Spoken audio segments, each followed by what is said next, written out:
네, 오늘의 전국을 핵심 키워드로 짚어보겠습니다. 오늘은 김병민 국민의힘 최고위원, 최진봉 성공회대 교수 두 분 모셨습니다. 어서 오세요. 안녕하세요. 네, 안녕하세요. 네, 먼저 첫 번째 키워드 확인해 보도록 하겠습니다.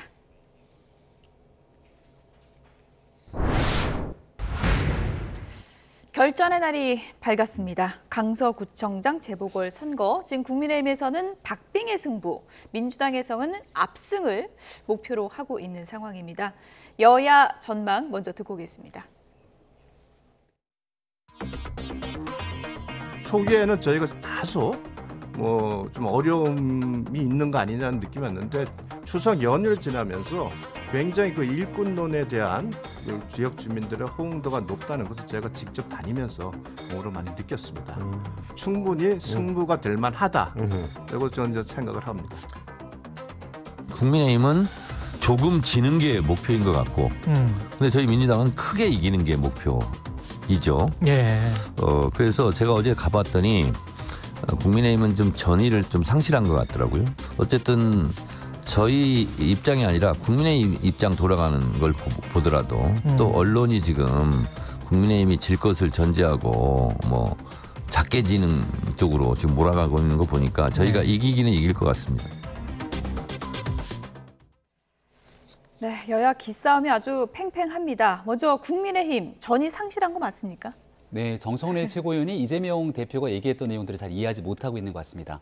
단 3표가 부족하다라고 하는 절박감으로 선거를 뛰라고 아마 얘기했던 걸로 알고 있는데, 저런 식의 오만한 내용들의 표현들을 쓰게 된다면 결국 오늘도 지금 이 순간 투표가 진행되고 있을 건데 유권자분들께서 어떤 판단하게 될지도 영향을 미칠 거라 봅니다.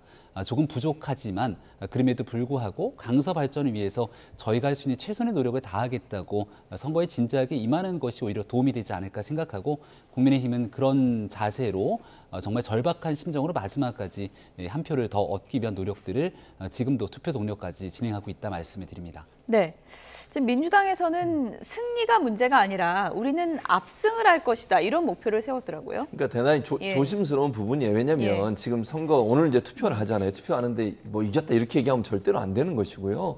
어떤 상황에서 이재명 대표 말처럼 정말 진다는 생각으로 그 절박함을 가지고 선거를 해야 되니까 대단히 조심스럽긴 하지만 여러 가지 전망을 보면 이제 민주당이 승리할 가능성이 더 높은 상황이죠. 근데 그 격차가 어느 정도 되느냐가 대단히 중요합니다. 왜냐하면 만약에 민주당이 승리를 하면 뭐 국민의힘 승리할 수 있는 가능성이 전혀 없다고 제가 얘기하는 건 아니고요. 그러나 국민의힘이 아니라 민주당이 승리했을 때 그 격차가 커지면 커질수록 국민의힘의 내분이 좀 더 격화될 가능성이 있어요. 그러니까 퍼센티지가 한 5% 정도만 된다고 하면 그래도 국민의힘이 젖잘싸, 소위 우리가 얘기하는 졌지만 잘 싸웠다라는 그런 걸 가지고 넘어설 수 있겠지만, 그게 넘어가게 되면 내부적으로 여러 가지 우려와 걱정이 나올 겁니다. 특히 수도권 위기론이라고 하는 말이 예전에도 한번 나왔었잖아요. 여러 여론조사 결과나 아니면 대통령에 대한 지지율이 낮기 때문에 거기에 대해서 우려를 갖는 수도권 의원들이 반발을 하거나 아니면 집단으로 뭔가 문제를 제기했을 때 당내에서 여러 가지 혼란이 일어날 가능성이 있거든요. 근데 이게 이제 격차가 적으면 그 정도는 어느 정도 넘어갈 수 있는 대표 단위, 지금 현재 대표 단위, 그럴 수 있는 지도부가 그럴 수 있는데 그게 좀 켜지게 되면 상당히 혼란이 올 수 있기 때문에 국민의 입장에서는 여기에도 관심이 좀 가지 않을까 이런 생각이 듭니다. 예, 진성준 의원이 이제 이곳 지역구기 때문에 진성준 의원이 오늘 아침 라디오 인터뷰에서 15%포인트 차이 정도 나지 않을까 전망을 해본다라고 이제 예상을 했는데, 민주당 입장에서는 만약에 승리를 한다면 10%포인트 이상 차이가 나냐 안 나냐도 또 중요한 변수겠죠? 중요한 변수죠. 그러니까 지금처럼 이렇게 프레임 자체가 대통령에 대한 정권 심판론이 뭐 조그만 하나의 구청장 선거지만 그럼에도 불구하고 강하게 불고 있는데 그 정도 격차가 안 나게 되면 민주당 입장에서는 더 위기론이 커질 수 있어요. 그러니까 제가 말하는 위기론이라 함은 더 개혁적으로 가야 된다. 국민의 신뢰를 얻는 게 지금처럼 이렇게 대통령 지지율이 낮은 상황에서도 민주당이 그 정도 격차, 예컨대 10% 미만으로 격차가 나게 되면 우리가 뭔가 좀 부족한 게 있지 않나 하는 자성론이 또 나올 겁니다. 물론 뭐 지도부가 영향을 받고 그럴 상황은 아니에요. 이기는 것 자체가 중요한 거니까요. 그러나 그 격차가 적으면 적을수록 내부에서 개혁적인 성향들의 목소리가 더 커질 가능성이 있다고 저는 봅니다. 국민의 신뢰를 얻는 것이 단순히 외부의 어떤 영향력 때문에 승리하는 것으로 비춰진다고 하면 자체적으로 능력이나 아니면 국민의 지지를 받는 그런 부분이 부족하다고 하는 위기론이 생길 수 있기 때문에 10% 이상의 차이로 이기는 것이 민주당 입장에서 대단히 중요하다. 이기게 된다고 하면 그 격차가 나지 않는다고 하면 내부적으로 어쨌든 위기론이 또다시 일 수 있는 총선에서 그럴 가능성은 충분히 있기 때문에 거기에도 민주당은 또 신경을 쓰고 있는 상황이라고 볼 수 있겠죠. 민주당에서는 이제 뭐 만약에 이제 결과가 나왔는데 국민의힘이 진다면 김기현 대표 체제 유지가 쉽지 않다. 이런 부분을 좀 강조하고 있는데 그건 어떤 의도라고 보십니까? 민주당에서는 시종일관 이 문제를 윤석열 정부에 대한 정권 심판 또 국민의힘에 대한 정치 공세성 성격으로 문제를 끌고 들어가고 있습니다.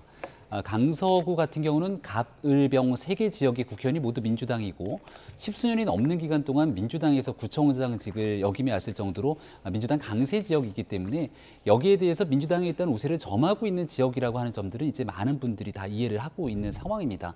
근데 이 내용들을 의도적으로 이재명 대표에 대한 사법 리스크가 불거지고 있을 때 이재명 대표 살리기처럼 강서구청장 선거를 중앙정치 이슈로 끌어냈거든요. 오히려 이재명 대표가 중간에 이 강서구청장 보궐선거의 핵심 키로 떠오르게 됐던 내용들이 최종적인 유권자들의 판단에 어떤 영향을 미칠지는 마지막 순간까지 뚜껑을 열어보기 전까지는 알기 어렵다 생각을 하고요. 이번 선거 결과에 따라서 민주당이 만약 패배할 경우도 가정에서 생각해 볼 수 있을 텐데 민주당은 그런 얘기들은 이런 방구 얘기를 하지 않고 있죠. 오히려 지난번 이재명 대표가 구속 위기의 상황에 처해져 있을 때가 있었는데 그때에도 옥중에서도 대표직을 유지한다. 옥중에서도 공천할 것이다. 이렇게 얘기했던 게 민주당 지도부의 상태이기 때문에 하나의 상황을 두고 책임론을 상대 정당을 언급하기 전에 자당의 흠결을 먼저 좀 돌아보기를 당부드립니다. 네, 사전 투표율이 22.64%였거든요. 40% 넘을까요? 어떻게 좀 전망을 하십니까? 대단히 좀 조심스러운 전망인데 사실은 30% 정도가 일반적으로 재보선선거에서 나오는 결과인데 사전투표율이 높았다고 하는 그만큼 이 선거에 관심이 많다는 걸 의미하는 것이고요. 워낙에 언론의 보도도 많이 됐고요. 그렇습니다. 그리고 이제 평일날 사실 이루어지기 때문에 투표하는 게 상당히 좀 어려울 수도 있어요. 특히 이제 직장에 다니시는 분들은 퇴근 후에 나와서 이제 와서 투표를 해야 되거든요. 오늘 본투표를 하시는 분들 같은 경우에. 그래서 사전투표에 많이 가셨기 때문에 일정 부분 이미 투표를 마음먹은 분들은 사전투표에서 어느 정도 했다고 볼 수 있어요. 그럼 40%까지 나올 수 있을까는 저는 조금 회의적입니다. 30% 후반대까지는 갈 수 있을 것 같아요. 그러니까 예전보다는 투표율이 높아지겠지만 40%까지 나오기는 조금 힘들지 않을까. 제가 이제 그렇게 전망하는 건 일반적으로 사전투표율이 높았으니까 본투표는 높을 거라고 생각하시는데 오늘 평일날 이루어지는 본투표이기 때문에 이미 본투표에서 할 수 없다고 생각하시는 분들이 사전투표에 다 했을 거예요. 이미. 투표 날짜가 좀 분산되는 그렇죠. 거겠죠? 그런 결과이기 때문에 사전투표가 높기 때문에 반드시 본투표가 높아질 거라고. 물론 예전보다는 높을 거예요. 그러나 40%를 넘을 수 있다고 하는 것은 저는 조금 회의적이고요. 30% 후반대 정도가 가지 않을까 저는 그렇게 개인적으로 전망을 합니다. 네, 물론 이제 투표를 많이 하는 게 이제 좋은 거니까요. 그렇죠. 유권자 참여가 많을수록 좋은 건데 이제 투표율 높을수록 유불리에 대한 당내 분석도 좀 있을 것 같아요. 국민의힘은 40% 넘기면 좀 승산이 있다 아니면 불리하다 어떻게 보십니까? 이번에 사전 투표율이 좀 높고 전체적인 투표율도 예년에 비해서 어느 정도는 나올 거라고 생각합니다. 그럴 수밖에 없는 이유는 양당 모두 총결집을 해서 영끌 투표처럼 끌어낼 수 있는 모든 표심들을 끌어냈기 때문에 그 정도의 투표율이 나오지 않는다면 양당이 총결집을 했다라고 하는 메시지가 무색할 정도의 상황이라고 생각을 합니다. 저는 과거에 있었던 4.7 보궐선거 당시 예라든지 기존에 있었던 선거 방식들을 한번 좀 비추어서 보게 되면 40%를 조금 상회하면서 45% 내외까지 가게 되는 최종 투표율이 나오지 않을까 전망을 하고요. 그 정도의 상황이라면 특정 정당에 대한 유불리를 따지기보다도 어느 정도 투표와 선거에 관심 있는 분들이 적극적으로 참여했다라고 볼 수 있기 때문에 양당 모두 할 수 있는 최대치의 역할로 지지층들을 결집시켰다 정도의 평가가 가능하지 않을까 생각합니다. 네, 이번 선거를 두고 뭐 여야에서 이런저런 전망들이 나오고 있는데요. 이준석 전 대표 여당의 좀 전략 미스다 이런 부분을 계속해서 강조하고 있는데요. 얘기부터 좀 듣고 오겠습니다. 선거 기획은 윤석열 대통령이 했고요. 그다음에 선거의 지휘는 김기현 대표가 했어야 되는 건데 저는 이번에는 많은 평론가들이 얘기하는 것처럼 설계부터가 잘못된 선거다. 얼마 전에는 18%포인트 차이로 진다라고 언급하셨는데 김병민 최고위원한테 아주 혹독한 평 들으셨어요. 사이비 평론가다. 그러니까 저런 거는요. 그냥 당원권 정지 한 3년 때려서 징계해버려야 돼요. 누구요? 김병민 같은 사람은요. 사이비 평론가가 뭡니까? 그러니까 일반적으로 가가지고 일반적인 평론가한테도 그렇게 얘기 안 합니다. 어떤 정치적인 평가에 대해 가지고 제대로 곱씹어볼 생각은 안 하고 사이비 평론이다 이렇게 얘기하는 것 자체가 이런 거잖아요. 왜 당을 위해 좋은 소리 안 하느냐. 그런 걸 사탕발림이라고 합니다. 이런 식의 개념으로 어떻게 국정을 이끌어나갈 여당이라 할 수 있습니까? 네, 저희가 뭐 싸움 붙이려는 건 아니고요. 이준석 전 대표의 강한 비판이 나왔기 때문에 김병민 최고위원 또 입장을 좀 들어봐야 될 것 같아서요. 네, 평론가는 기본적으로 최진봉 교수님처럼 객관적인 입장에서 어느 정도의 생각들이 있겠습니다만 예. 진보 보수에 대한 입장을 갖고 예. 얘기하시는 분들이고요. 이준석 전 대표는 저 자리에 평론가의 위치에서 나와서 얘기하는 사람이 아니죠. 전직 당대표의 입장에서 아마도 그 내용들을 듣기 위해 단독 인터뷰들을 YTN을 비롯한 많은 방송에서 이야기를 들을 겁니다. 그렇다면 정당인의 모습에서 해야 되는 가장 중요한 역할은 선거의 유불리를 떠나서 어떻게든 이 당의 후보가 당선되기 위해 최대한의 노력을 하게 되는 게 당인으로서의 기본적인 자세죠. 선거가 시작되기도 전부터 18% 차이로 진다 이런 예. 인디언 기우제식의 이야기를 꺼냈기 때문에 평론가 행세를 하면서 자신의 정치적 목적과 정치적 이해관계를 녹여낸다면 이런 걸 인디언 기우제식 평론, 사이비 평론이라고 불러도 부족함이 없지 않겠냐 생각을 하는 것이고요.